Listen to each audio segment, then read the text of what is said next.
should have taken out the trash.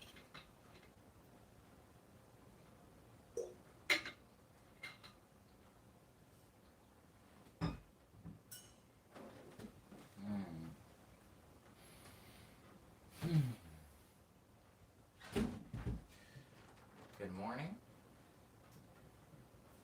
and welcome to Morning Medley number 232. Where is my thumbnail?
Where in France do you live?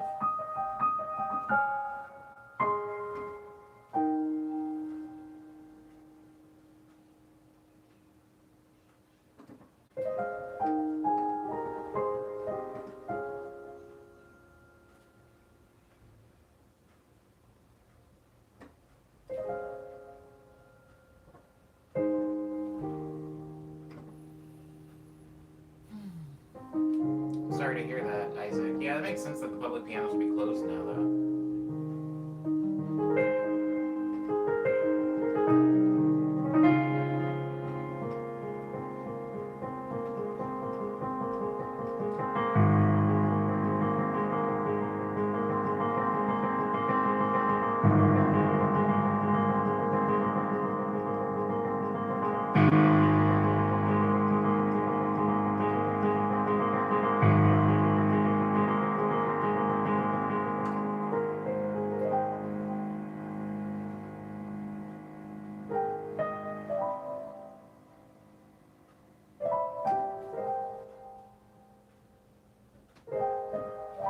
I feel you, Isaac. Sorry to hear that.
Oh, thanks, Isaac.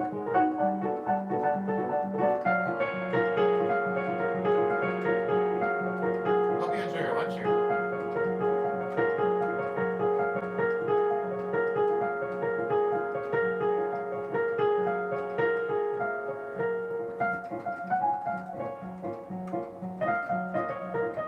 I'm decent at 2DX. Siren. It's the platter, though.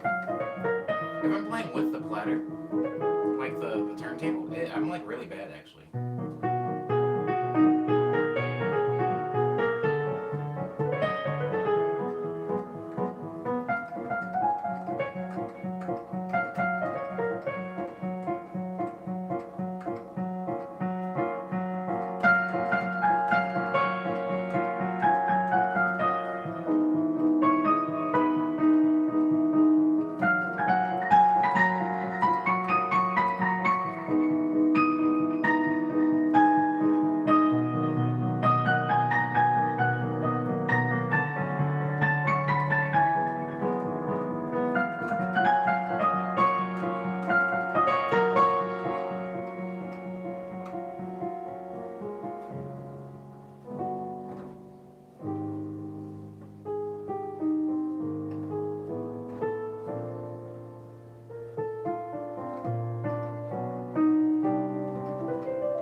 did it. I did it. I did it. The morning medley was an hour long. I was trying to get through the hour. Sorry guys. Sorry guys if you were bored in the chat. I'm here. I'm awake now. I'm active. Okay, so first things first. I probably need to catch up on any questions I missed. I can't see anything above Dar's comments about transitioning. Oh, I like that. Transitioning. Shamni. I always hit the bum bum bum. You know the freaking Curb Your Enthusiasm song? I want to play it. I want to play it, but I also don't. If that makes sense. I want to hear it. I think that's what I want. I just want to hear it. I don't want to actually have to perform it. Cyber's asking about Ace or some other binary. I don't know. Probably not the best answer to that question, Cyber, but I do not know. I don't know. I feel like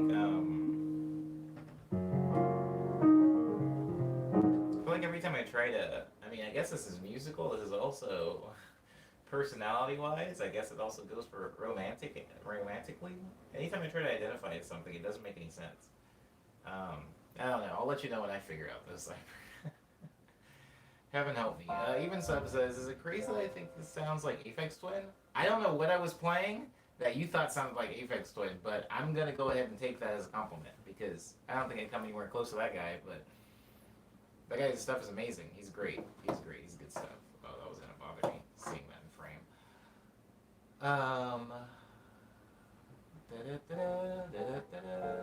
Is this a new song? Says Even Sub. Wow, I wish I had seen that comment while I was playing because I don't know what was there. But I don't think there was any new songs as much as there was like a lot of random improv in between songs. And I guess those could have been a new song to the stream. It's just hard to refer to those as songs because I don't know how to keep track of them. Like if I ever wanted to say play them again or something. Yes. Guys, it is Tuesday. Oh, it's Pizzanista Tuesday. Oh, wow, that actually cheered me up a little bit. It's Pizzanista Tuesday. I get to get pizza today, so that's exciting. That's good. Also, there's like a political debate, I think, today, if my sources are correct. And I'm not gonna choose right now to, here's the garbage truck. Here he comes. He's our guy.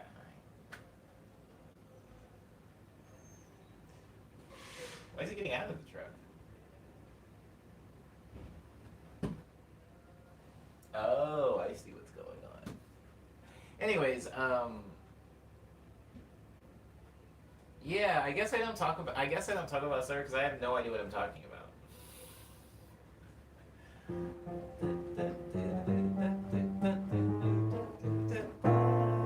So, what was I saying? Blah, blah, blah. Good morning, Isidore. Welcome to the stream. Yes, today is pizza day. Today's also, I think there's a political debate today, so I'm planning on not doing a lot of work, actually. I'm going to do a little bit of work. I'm actually going to do a lot of work, but I want to do it, like, front-loaded. After this stream, I'm just going to work. I'm going to go get pizza, like, lots of pizza, and I just want to, like,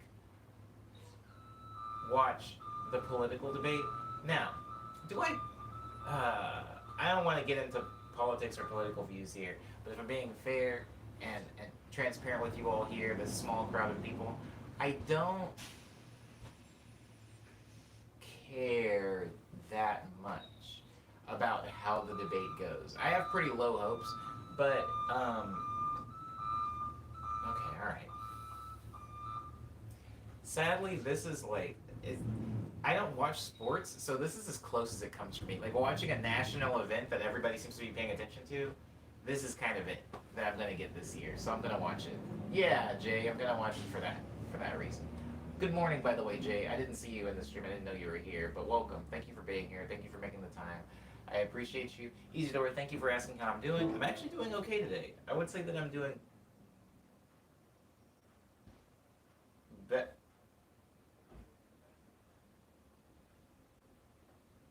Sorry. Anyways, I'd say that I'm actually doing better today than I was during yesterday's stream. I feel fresh. I feel rejuvenated. if this makes sense at all. Okay, how are you doing, Isidore? How are you doing, Cyber? How are you doing, Even Sub? How are you doing, Umbe? How are you doing, Jay? How is everybody in the stream doing? Guys, give me an update. Give me a status report. I need to know. I don't see anybody anymore. I see Pizza Man. I see my roommate. I see myself in the reflection of this stream. I don't see anybody. You guys are it. You guys have got to be like my connection to the outside world. What's going on? What are you guys doing?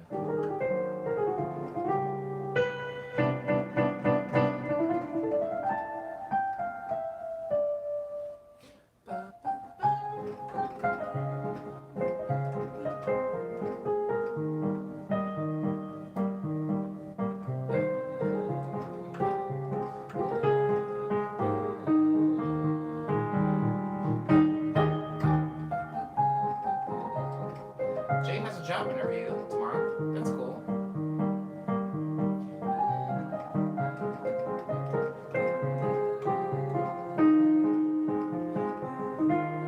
I'm actually working on a little bit of freelance work myself, Jay.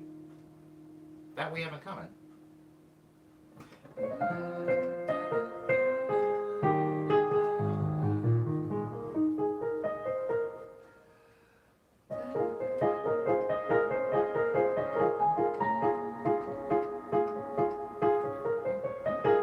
Ooh, that's exciting.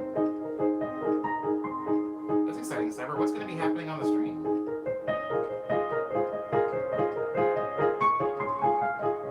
Isidore is pretty sad, but at least you're doing better now.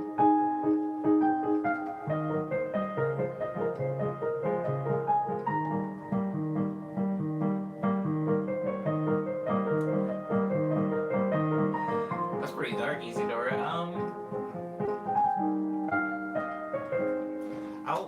I'll be honest with you, Isidore. I don't necessarily think that the world should end. Or I don't get that morose, but I do sometimes think that I would like to quit everything.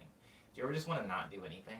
Do you ever like look at what you're doing? For me, it would be like music, streaming, anything. Like sometimes I'm just like, you know what? I'm going to just delete my Twitter, delete my Instagram, stop making music, throw away FL Studio, stop streaming, leave Los Angeles, move to some, I don't know, some like Logan, Utah, just move to some like tiny place, into an apartment, get a job at like Target or something. Maybe go back and get my job at IKEA, assuming Logan, Utah has an IKEA, and just live. Just live. Just live and then eventually die. Sometimes I just want to do that.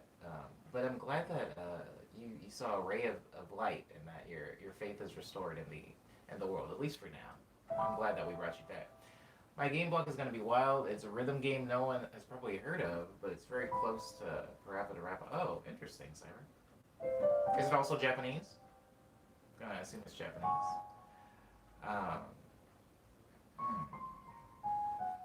Josiah says I decided not to go campus, and now I'm doing all my work online for a whole semester. Interesting. Big decisions, big decisions.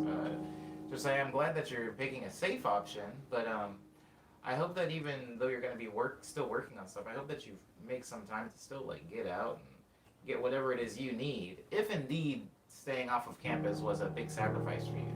I know that we have all made some sacrifices to stay safe and stay inside and stay away from things, but still try to make sure you're getting the things that you need, whatever that is, whether it's fresh air or exercise or human interaction. Figure out some cool way to get that stuff, because it can be a slippery slope if you're staying inside for too long. Hello, Sam.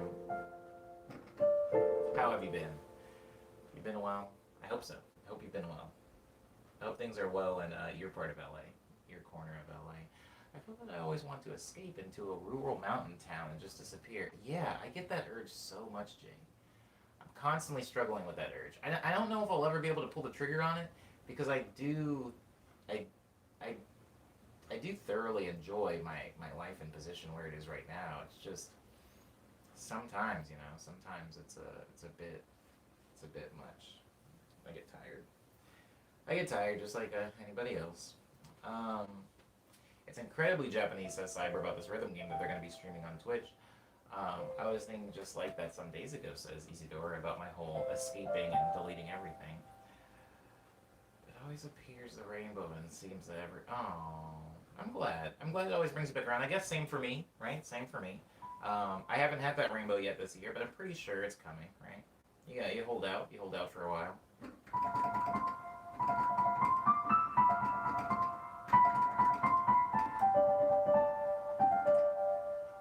This song. Oh, I never finished Double Let's, but it feels wrong to finish it when Liana's not here, so I'm not going to finish it. I'll hold on Double Let's. I'll hold on Double Let's for a while. That the rhythm that I was talking about yesterday, guys, where I had done the like, wait, how's it go?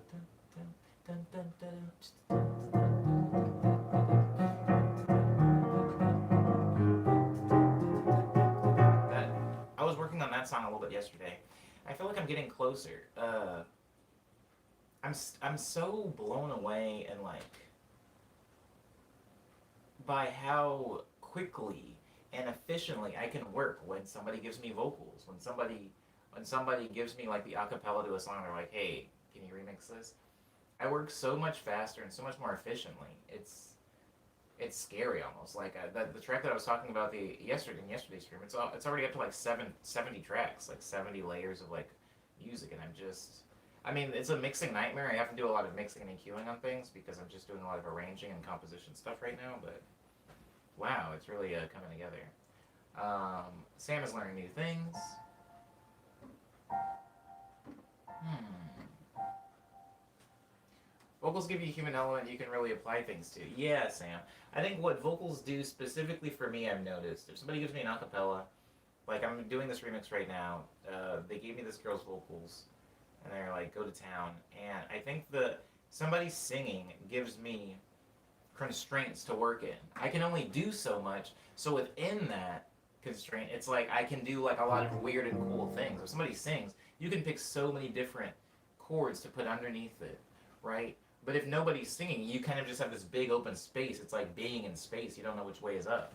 But sometimes when someone starts singing, it gives me constraints, which then allows me to work more efficiently, I'd say, more focused, more linearly, if that makes sense. Vocals just make it so much more fun, says Even Sub. Yeah, it's fun. It's fun. I don't even necessarily need vocals. If somebody just gave me a lead, because I have remix songs that didn't have vocals, where I just had a lead to work off of, that can be huge. It can be a huge help too. Um, but yeah, I've been working, and I was getting that rhythm down.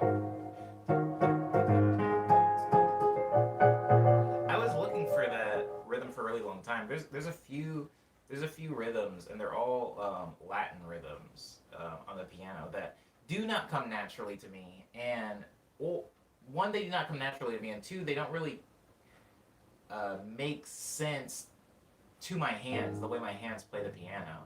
This rhythm.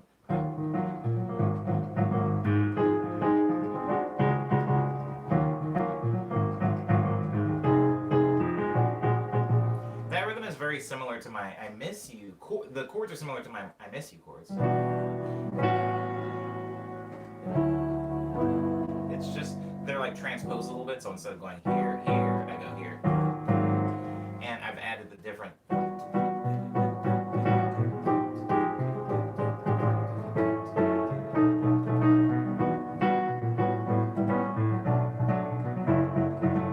You're adding that like a little rhythm to it.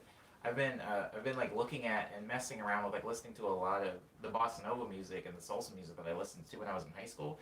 But instead of just listening passively, I'm starting to listen to them and try to figure out exactly where these rhythms lie, where the bass is hitting, what's creating this rhythm.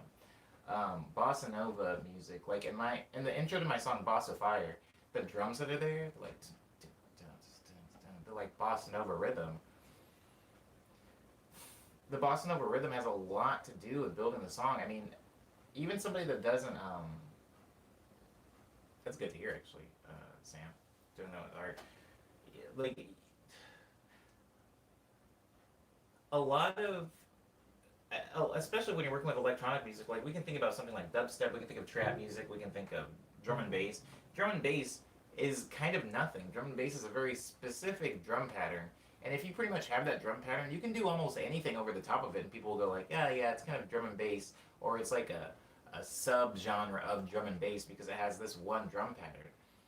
A lot of a lot of genres of music are kind of like this. You can take one like skeleton rhythm, and sure, there's more to be said about that. Oh, there's this really cool thing. There's this really cool thing about notes and the way that notes are approached in other cultures and stuff like that. So somebody could say,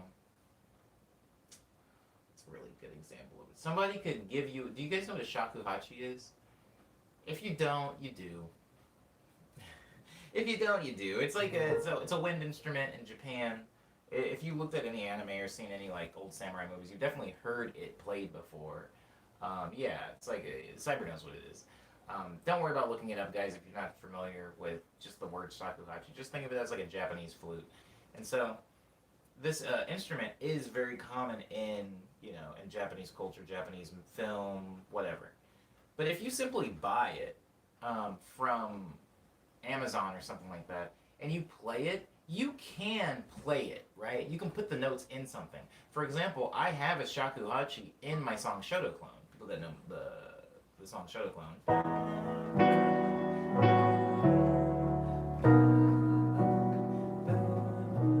That song has a shakuhachi in it before the piano even comes in.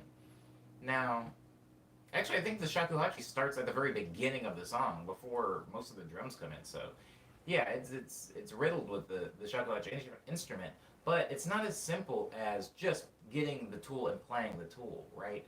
There's always these small subtleties in playing it in the way that culture plays it.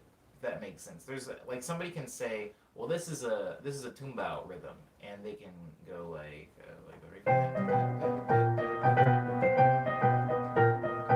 they would have like the right idea, right, of a tumbao, that movement.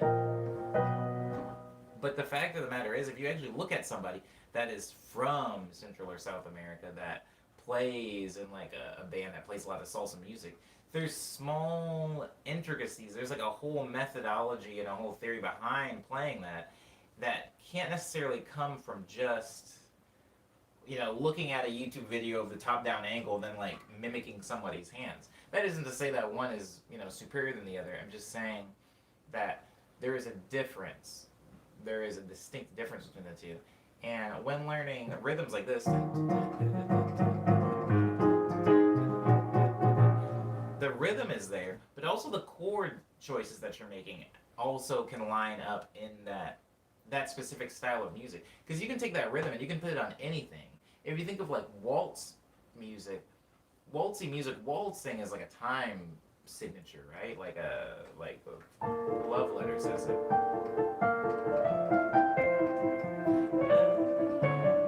Also, over and under has it.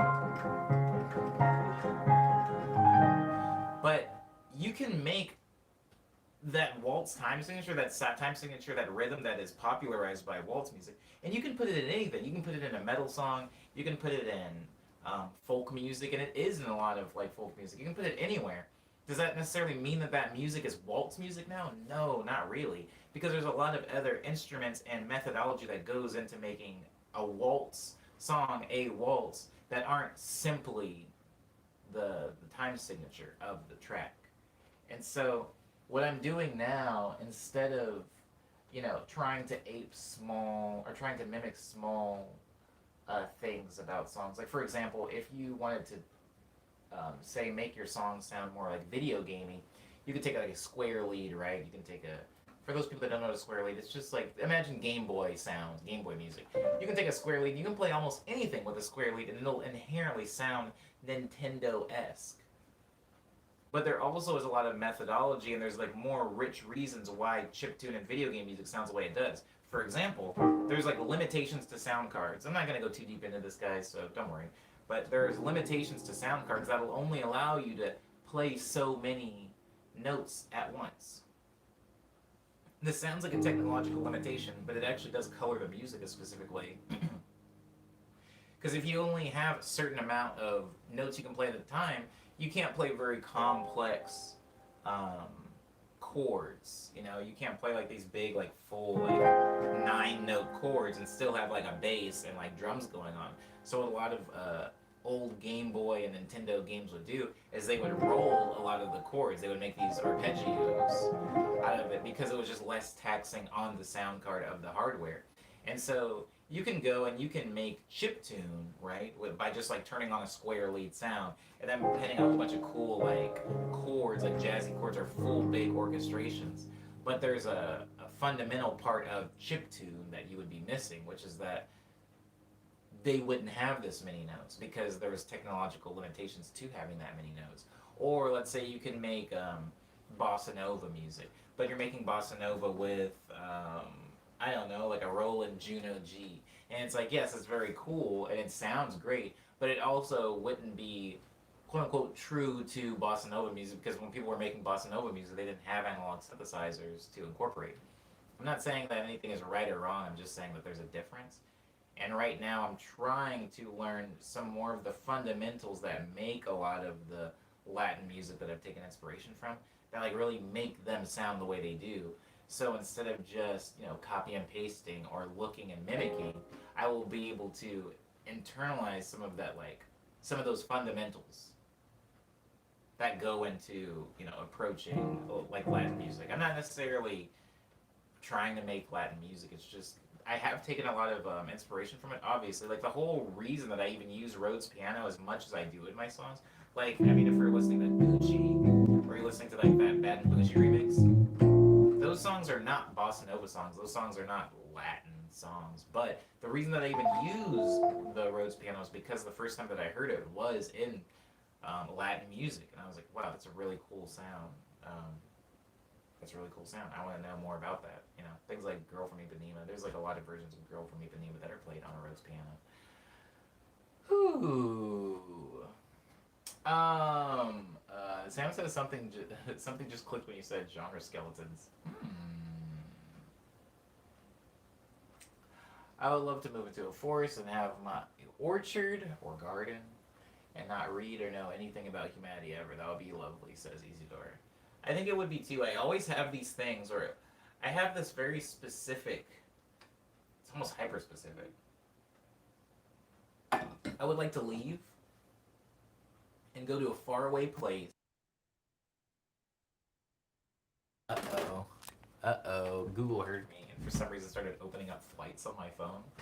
Anyways, I would like to go to a faraway place and like not even like the major city, right? Like I don't want to go to New York City, New York. I don't want to go to Tokyo, Japan. I don't want to go to Toronto, Canada. I want to go to like a small town in a foreign place where like nobody knows anything about what I do, and then just exist. Maybe not even play music. I know that this is a this is not built to last. This is not. There's no longevity in this because eventually I would go crazy or just fall into a deep depression.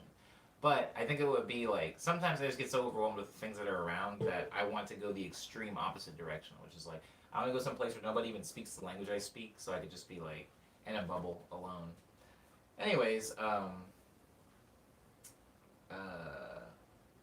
crap. What was I saying before I got on that? Anyways, yeah. Studying like genre skeletons. There's a lot of really cool things can come from reimagining something, guys, and this isn't necessarily just to music. If you're somebody like you think about something even as simple as fashion, right? Like there's like fashion families, but there's always people taking bits and pieces of fashion from different cultures and different countries and incorporating it into their own sense of style. And while this can sometimes be a little problematic, it's a cool idea, which is like everybody is taking inspiration from everywhere and reimagining it. But I think something that always gets lost for me is like the original intention or the original purpose of something, and it's not even always that important, right?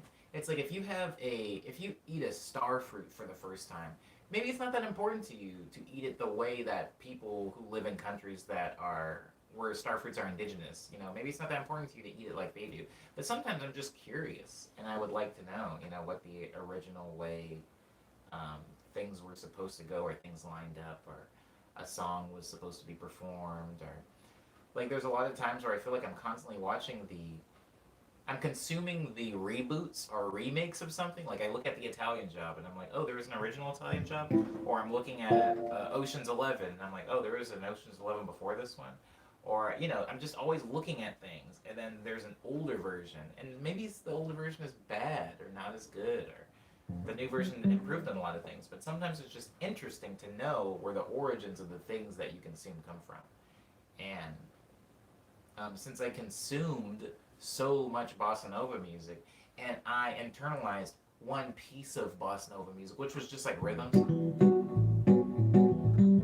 Like I internalized rhythms, but I didn't really internalize what the bass was doing or what the drums were doing all the time, you know, or how it was sang, like the way melodies are arranged on it. All of that stuff matters. All of it's important. Thank you so much, Josiah. I just saw it. I just saw it now. Sorry, I got distracted. Haven't tuned into a stream, but thanks for great music. Bossa Nova was really also really good. I thought I was the only one. You are not the only one, Josiah. There's a very rich and vast fandom for Bossa Nova music, and just like a lot of South American music. But yes, yes, this is good. This is good. Thank you, Josiah. I thank you again. Um, well, I had an hour-long morning medley. Thank you, guys. I always get a little nervous when I'm like halfway through like an hour-long morning medley because I don't want people to get bored and then leave. Like if I'm not responding in the chat, but I finished it. You guys let me finish it, so thank you. It is Wednesday. These weeks are flying by, guys. It is Wednesday, which means that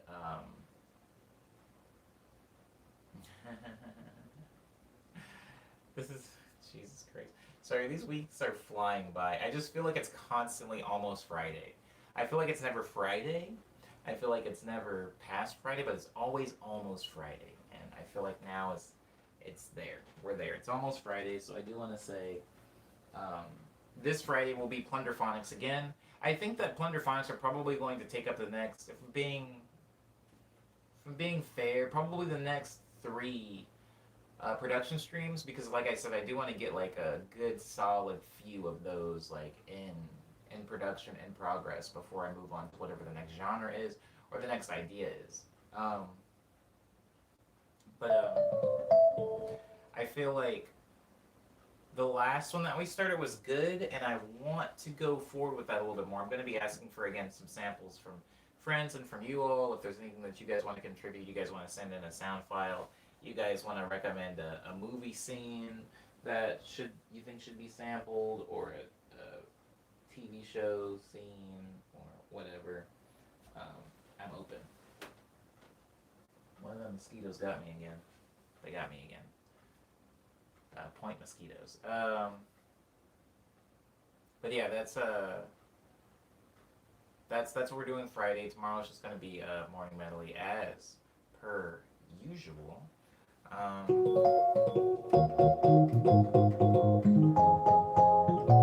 I love that rhythm, and I'm sad that I used it on like that rhythm. To me, using that rhythm is almost like a. It's not cliche, but it's like I would feel once I use it once, I feel like I can't use it again, if that makes sense, because it's so iconic and like recognizable that I feel like if I do that in several songs, then people are like, oh, that's just on these thing. I don't want it to be my thing. Hey, what's up, Crow? Welcome to the stream. Princess Mini BK, am I saying that right? Princess Mini Bike. Princess Mononoke is actually the only Studio Ghibli film that I will say I personally enjoyed. And I know that that's like awful. I get a lot of flack from friends because they're like, this one was iconic, or this was the best one I've ever seen. How can you not like My Neighbor Totoro? And I'm not going to argue my points. I'm just going to say Princess Mononoke is the only one that I liked.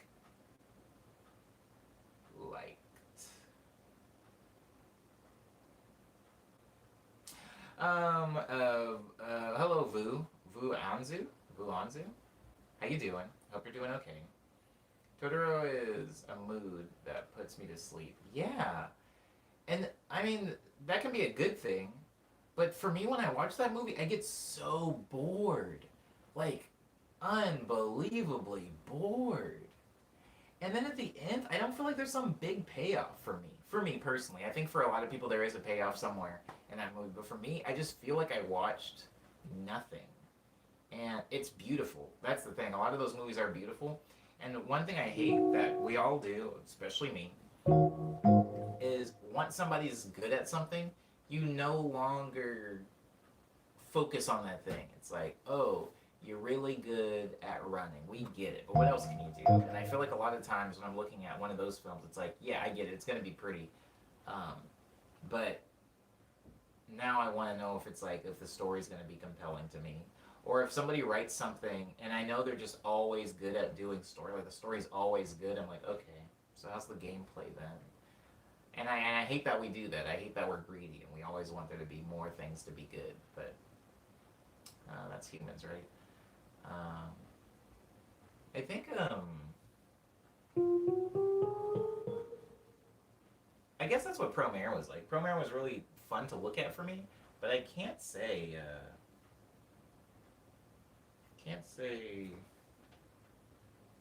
anything else about it. I can't say anything else about that movie. Wow, he really got me. That sucks, bro. I'm gonna kill you. It's gonna feel great. It's gonna feel good. Okay, all right. What else news? What else news do we have to get to? I'm just looking forward to today, guys. Today should be good. Today should be actually good. Tuesdays are always like pretty chill for me. It's always just pizza and good times. And today I think I'm gonna buy a whole pizza. Usually I just buy a couple of slices, but today I think I'm gonna hurt the stomach. It's time for tummy pain. This weekend I watched Willow and Cruel Crow, two of my favorite movies when I was little. I still loved them. I haven't watched any movies in a minute now.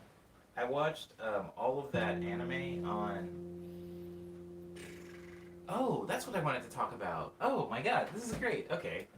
So there's some new Netflix anime called Great Pretender. It's actually very good, but don't take my word for it. I have very specific things that I like, and this tended to cater to some of the things that I like. Hey, what's up? Out Trigger. Is it Out Trigger? I didn't say Out Trigger until somebody corrects me. Hey, what's up, Out Trigger? Thank you so much for supporting my music. I do appreciate that. And thank you for coming into the stream, making the time for it. I appreciate that. I've been wanting to watch that, says Jay. Well, I won't say anything about the story then, Jay, for you or anybody else that wants to watch it. But I will say I thoroughly enjoyed it. As somebody that does not watch a lot of anime, I usually watch like maybe one a year. And it has to be short. It has to be super short and digestible. Oh, Alter, you missed Lemonade. I mean, Viminade. Viminade. I played it earlier.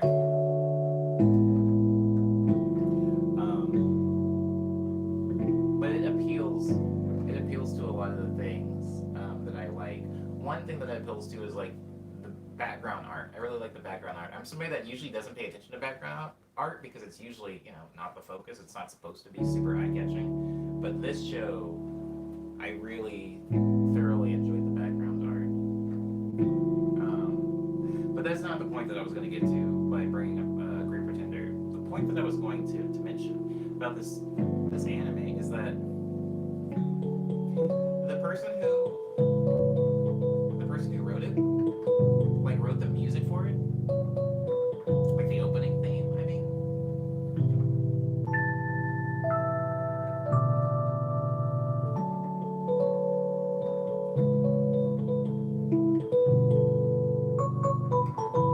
The person that wrote the intro theme for it also did the intro theme for Tokyo Ghoul and like a bunch of other anime, and also Coca-Cola commercials, and also Lexus commercials, and also like he's just one of those. He's like one of those, and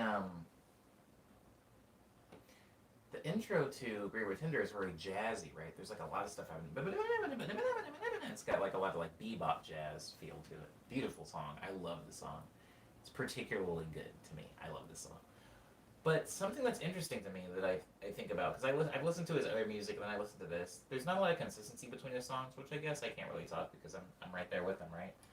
But when somebody's written a song especially a jazzy song, right? And there's a lot of stuff happening.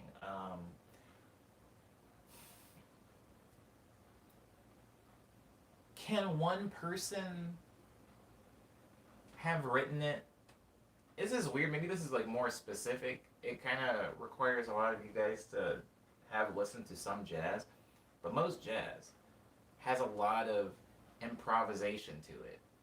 And whenever I hear like really, really wild improvisations and like scale running in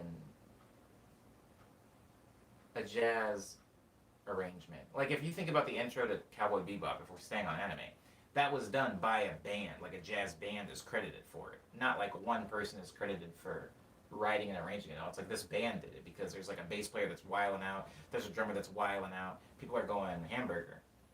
Um, One person, and I know because I've listened to a lot of things, like I've listened to like John Coltrane or something like that, and it's like really beboppy and there's a lot of stuff happening. But then it's like John Coltrane's band, and it's like they're credited for doing their things. And it's so interesting because it's like I can't find anywhere the musicians that actually performed this. Because I don't, and this, I am so willing to be wrong, but I just don't believe that all of those musicians' notes were written on a piece of paper. It feels so, I think that a lot of it was, but I think that they also like kind of, I think that they gave it a little bit of sauce. They like improv had some improv on it. And so, anyways, I was thinking a lot about that and how those people are impossible to find. And you could make an argument that, yeah, I want to know who played guitar on Katy Perry's album. And even though I could technically look in the liner notes and find those people, they're pretty hard to find too, typically. You're not going to go on Spotify and see their names. But I'm trying so hard to find those people. Not for any personal reasons. I don't want to talk to them. I don't want to hire them or anything. But it's like, sometimes it's just really hard to actually find the musicians who did something. Sometimes it's really hard. Oh.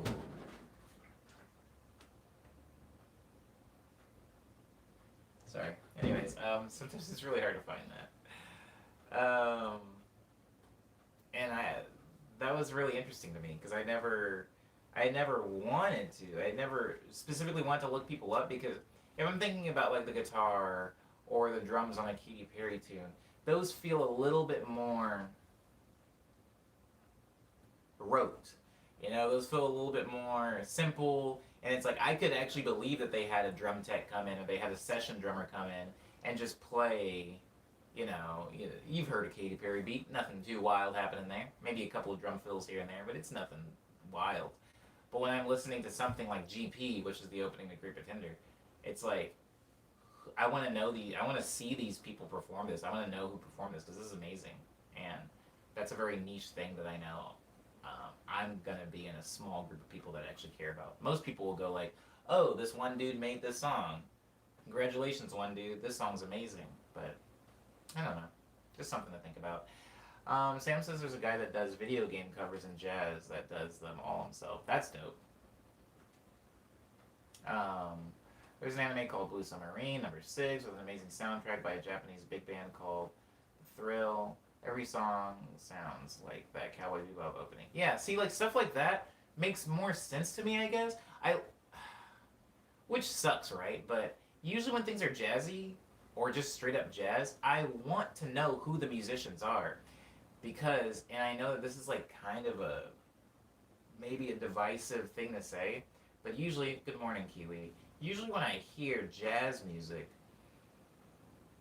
it feels a little bit more free and it feels more informed by the player. I guess I'll say that. It feels a little bit more connected to the player in most cases. I mean, I'm not talking about necessarily big band stuff like listening to Frank Sinatra or Ella Fitzgerald or anything like that. I'm not talking necessarily about a Billie Holiday track, even though I know those have some instrumentation. But I'm talking more about like listening to like a Thelonious Monk arrangement and hearing the band members around them, and it feels like they're giving something. It feels more connected to them. When I hear Dave Brubeck or Dave Brubeck's trio are playing, and Dave is on piano, but then the saxophonist has a solo. I'm like, I don't personally believe that Dave wrote their entire solo. I think that Dave hired somebody that he had faith in, and was just like, here's some loose guidelines, but do your thing, and that's why their names in it. That's why the saxophonist is credited there. And so when I hear something like the Cowboy Bebop intro and I hear that a band made it, I'm like, yeah, that makes sense to me.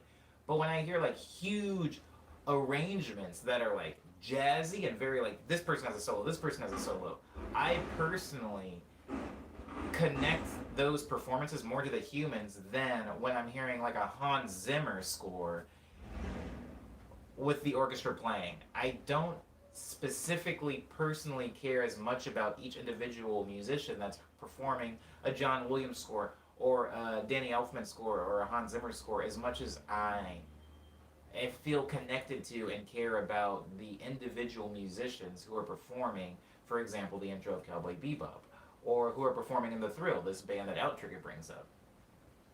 And so, that being said, wow, what a wild detour. That being said, this intro for this anime, Great Pretender, I really like the song, and I want to know who all is responsible. I don't just want one 30-something-year-old, man who's like, I did it. I don't necessarily want that. It doesn't feel real to me, and it could be. Maybe I'm an imbecile, and homie like wrote down each individual note, and all the like saxophones and stuff like that did the thing. Because there is some of that in there. Like you listen to jazz, you can tell when there's a part that is rehearsed because like everybody's playing the same notes. They got like harmonies lined up, but sometimes it's like, I don't know. Anyways, you would probably like the Beastars OP then. I have heard the Beastars opening. Don't like it as much, but it's cool. It's cool. I didn't finish that show. Also on Netflix for anybody else that wants to watch that. But I didn't like it so much. And it's weird, right? Because it's not.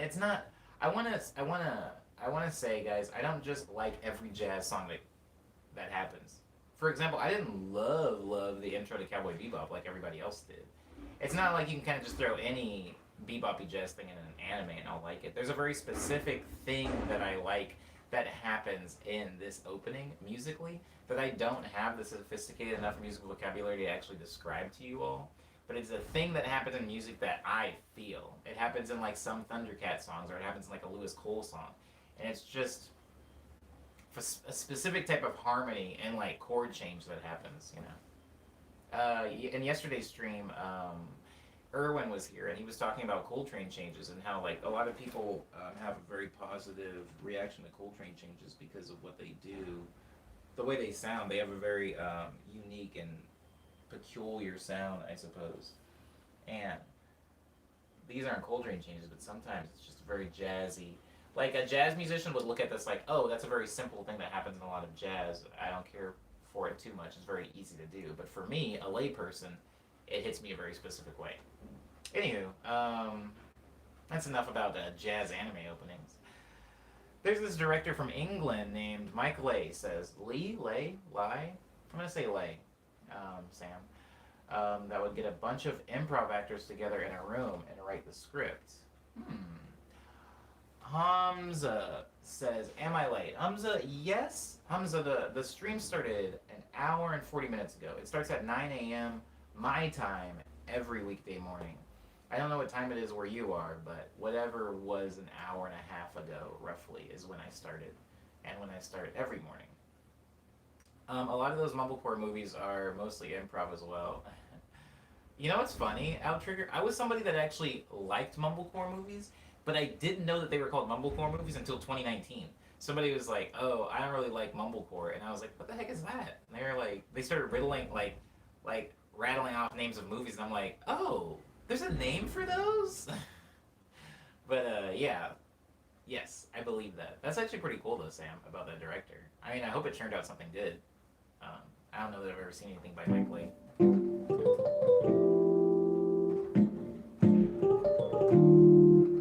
So, I guess we covered that. Go watch Great Pretender if you want to watch something that exists that I personally liked.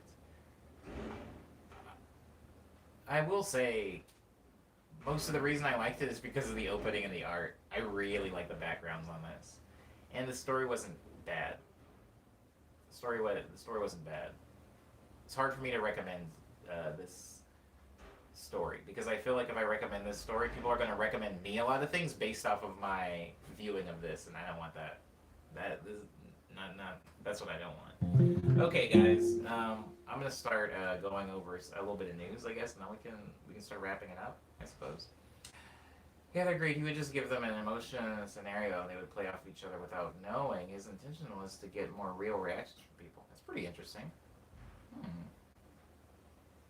Not a fan of the concept of mumblecore, if I'm going to be honest. A friend of mine introduced me to the concept of a film he captured on his iPhone 6.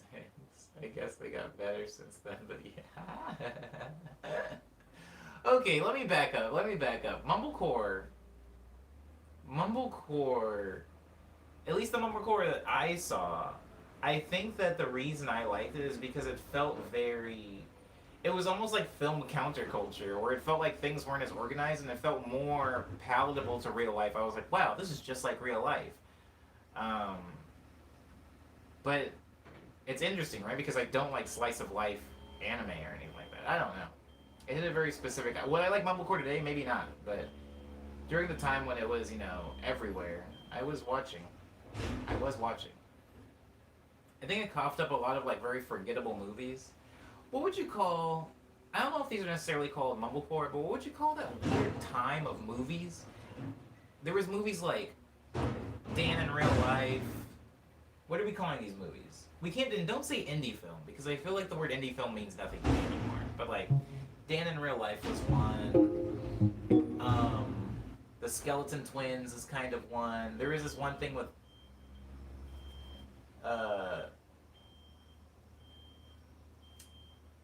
Jason Bateman where he works at some plant, and I think Mila Kunis is in it or something. Just kind of movies that are just kind of funny and they're chill. There's a lot of talking. Doesn't seem to be a very big budget, and the plot's kind of forgettable. Nobody says Jolly Pop Time. Why? What happened? I loved them growing up when I was brokenhearted all the time, says Outrigger. Lars and the Real Girl is a great movie like you're talking about. Yeah, what are those movies called? What do you call those movies? What do you call those movies? I'm 14 and this is oh my god. Alright.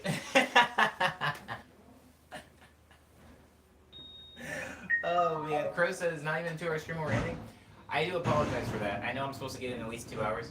The thing is, I'm very hungry. I'm like very hungry. And some of you will notice that I did not do my smoothie again today. I'm out of bananas, so I'm just very hungry, and I don't want to like get miserable in the stream. I don't want to get cranky in the stream. That's why I'm ending a little bit before 2 hours, but not too far before 2 hours. I'm gonna end maybe like 10:50, 10:55. We'll get close, Crow. I promise you. I promise you that. But yeah, anywho, let's go over news really quick. And then we can continue the conversation. I just want to get this out of the way. But I do have music out, guys. I have an EP called Tall Tales, which is like experimental. It was experimental for me at the time. I bet if I go back and listen to it, it'll sound braver than half of the stuff I put out on even Daydream, but at the time that was experimental for me. So Tall Tales is my experimental EP. I also have one called Signals, which contains a lot of my like beboppy jazz stuff.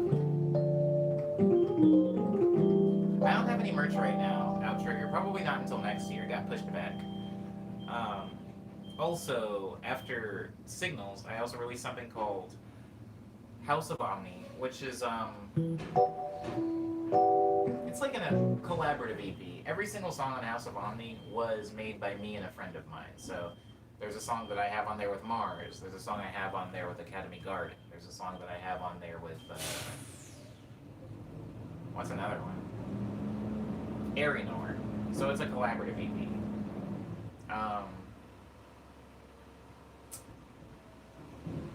I also have the Dream series, guys. What is the Dream series, you ask? The Dream series is Well, it's a series of releases. Hold on, it's gonna be really loud for a second. He's gonna like slam this thing. I just don't want to be talking. He slams it down.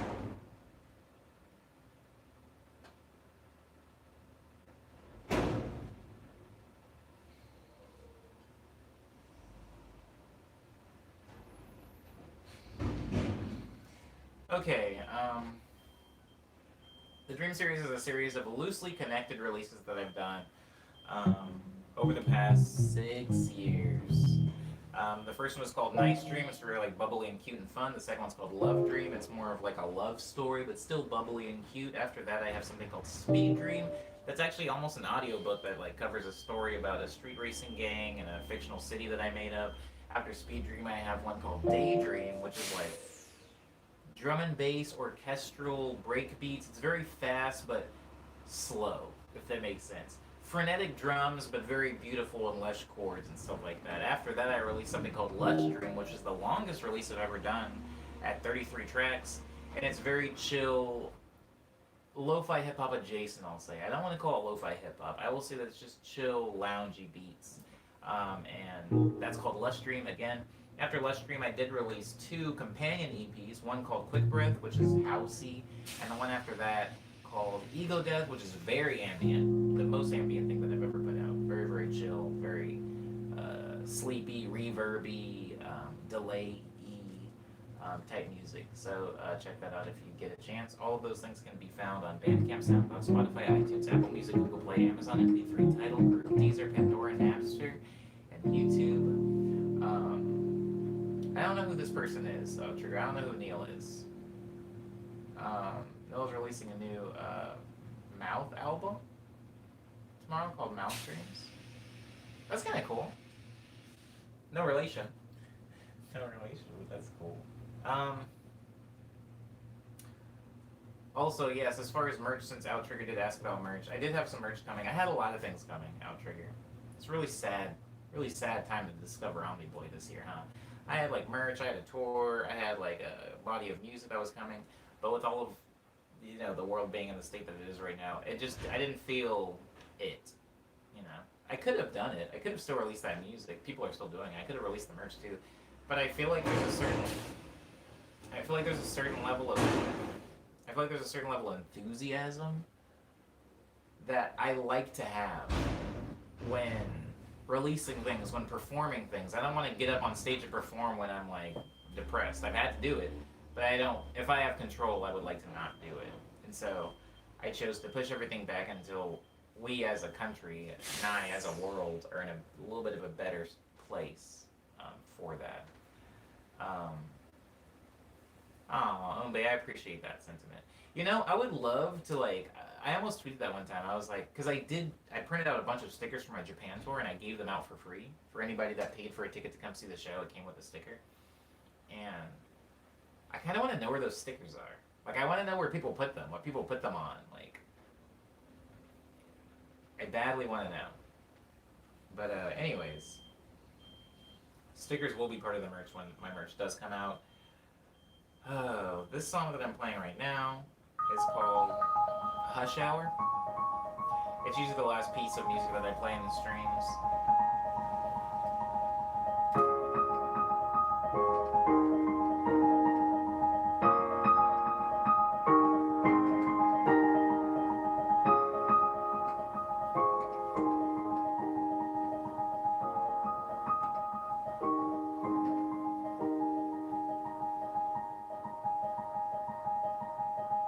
Crush Hour still needs to happen for sure.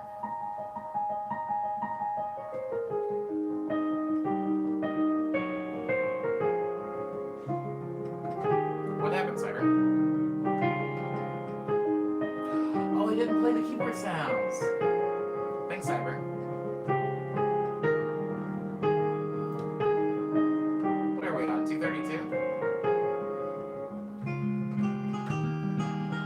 It's a guitar.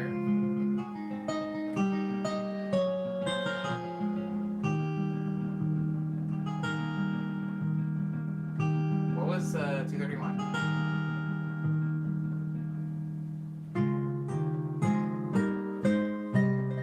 It's also a guitar.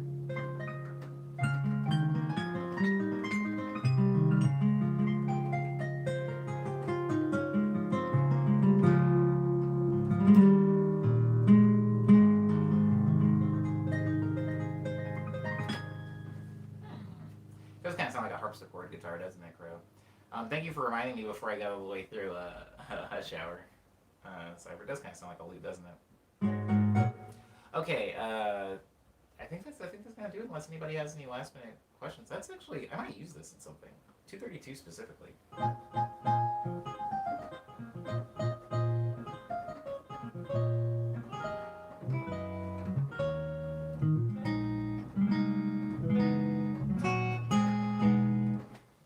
I might use that in something. Why the heck not? Thank you everybody for being respectful to me during all of these morning medleys. For whatever reason, YouTube isn't loading my thumbnail, so I'm going to fix that for sure because that's the thing that's really important to me now. Thank you everybody for being respectful to me for all these streams and polite to each other. It does mean a lot. The chat was active. People had good things to say.